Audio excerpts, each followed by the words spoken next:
Hey guys, this is GoBlue1017 and this is my new walkthrough.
So yeah, my new project is Fire Emblem 7, or in America, Fire Emblem, because this is the first one that came to America.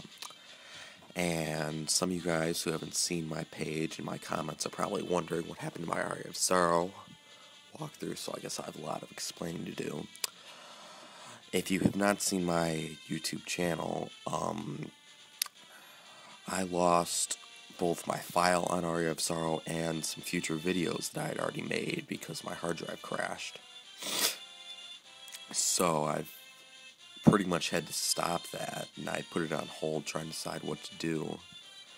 And my decision was that I couldn't really decide what to do about that yet, whether I'm just going to start over or what my plan of action is with that. So I've put that one on hold, and I'm going to be doing this one, which is going to be a long project. And I chose it because, since it's a long project, it gives me plenty of time to figure out what I want to do with Aria of Sorrow.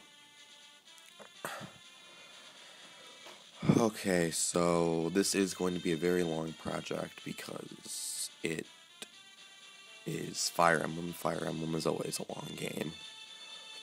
For those of you who do not know, Fire Emblem is a tactical RPG game. So trying to think of how to put this best. Pretty much you're on a grid system and you have your army made up of different units with different classes like the ones you're seeing right now. And then there are enemy units, and you move your units around the grid and attack, and you have to complete certain goals in each part, which are called chapters. And as you beat each chapter, the story progresses, and like that. It'll be a lot easier to explain once I start actually playing. For those of you who do know the game, what I'm going to be doing for this walkthrough is I'm going to be doing, because the game is divided up into 3 parts, you have the first 10 chapters, which is Lindis's quest, and then the next 20, you can pretty much do one of 2 ways. You can either choose Eliwood's quest or Hector's quest. And Eliwood's and Hector's have mostly the same chapters, but there are some differences, and because I want to show all of it, I'm going to be doing, first I'm going to show off Lindis's quest, then progress into Eliwood's, and then I will go back, and I'm not going to show Lindis's quest again, because it's the exact same thing, but I'll go ahead and do Hector's quest. So it's going to be upwards of 50-60 chapters, which is going to be pretty long. So I'm sorry if this is a game that you guys aren't interested in seeing for some of you, but it should be a good project, and again, it'll give me time to figure out what to do about Aria of Sorrow. So I guess that's about it. I'm going to go ahead and see if I can show off the rest of the classes, if you were paying attention. I'll just show off a couple more, and if it keeps going, I'm not going to sit around for 10 minutes just to watch this, but well, let's go ahead and start. So we're going to start a new game, which means that we will start with the prologue and then chapters 1 through 10 for the first part. So in this game, you're actually a tactician, so you're going to be moving the pieces around the field, or your units around the field. Let's see, what should I be? I'm thinking, let's go with Ganon, just because I've been playing a lot of Zelda, and I feel like choosing Ganon. And sorry, I'm not used to this D-pad. It's a little oversensitive for my taste. Okay. So we're going to start with the prologue, and hopefully I can get the whole prologue done in one video. Most of the chapters are going to be taking multiple videos, but these first few I might be able to get done in just one. So it starts out that we have been found unconscious on the Seike, or Seisei, or I'm going to just go ahead and call it the Seike Plains. And we've been rescued or found by this girl, Lindis. And Lindis is our main unit for the first 10 chapters.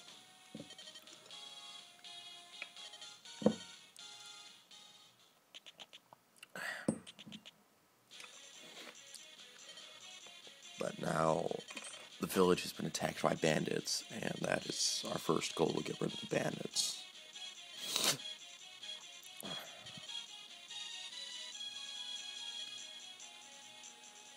And I'm sorry if I skip some of the lines. I'm used to being able to just skip over all the conversation in this game.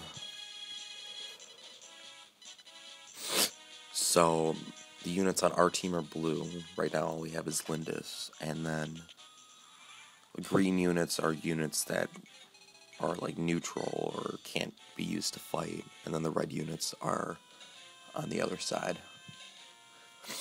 So if you press the R button when you're at the cursor on, then you can take a look at stats. So we have strength, skills, speed, luck, defense, resistance. Resistance is pretty much the equivalent of defense, but for magic, and we'll see magic later on. So when you try and move units, you can move at a certain number of spaces. Right now it looks like we can move 5. And you can move to any one of the blue spaces. You can attack any one of the red spaces. Right now, because we just have a sword, we can only attack adjacent spaces to where the unit is, so you can actually attack now. So you choose attack, and then choose what weapon. We only have an iron sword, and here is the battle data. So you see HP, how many heart points you have. MT is how much damage you can do. The ×2 for Lynn is because she has enough speed that she can double attack. The hit percentage is hit, and then critical percentage is there that if you get a critical hit, you do 3 times damage. Now this first battle for the prologue is fixed. The hit percentage doesn't really mean anything. The battle happens the same way every time, so don't worry about dying.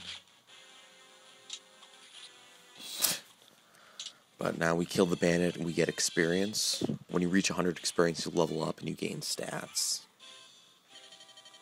And you can class up at level 20, but I'll explain that later because we're still at level 1.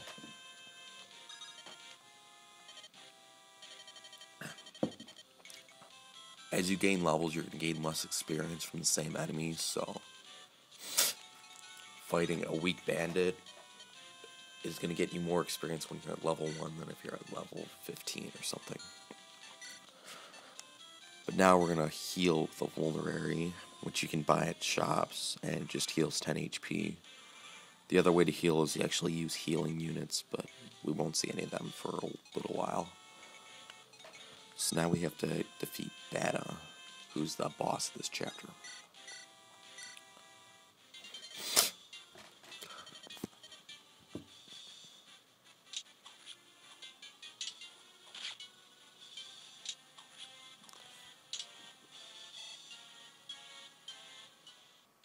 And again, it doesn't really matter that he hit us because he's going to miss next time because the battle for the prologue is just fixed. And some bosses will actually heal when it's their turn. Some don't, but some do. And now here's our critical, and we win. So there's really no way to lose that battle. And we leveled up. So let's see what stats we gained. Alright, we got a nice level up. For Lyn, main weaknesses are definitely strength and then defense and resistance. But definitely not the best unit in the game. But not bad. So now we're going to complete the chapter and accomplish our goal, which you can see in the top right, which was seize the gate. So we just move up to gate, choose seize, and we're done.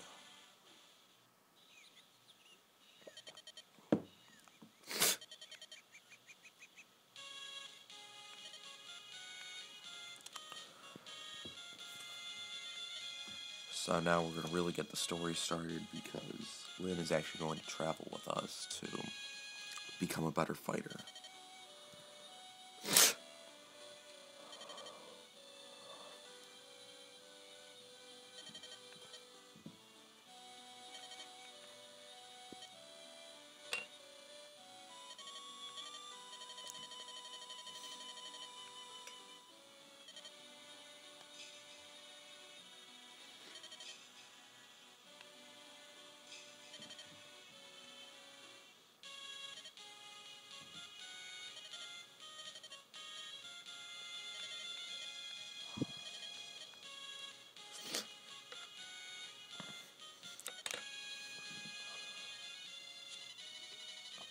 Alright, so that's about it. I'm going to go ahead and save, and then in the next video we'll start Chapter 2. Hopefully you weren't too confused. It's a lot to take in if you've never played this type of game before.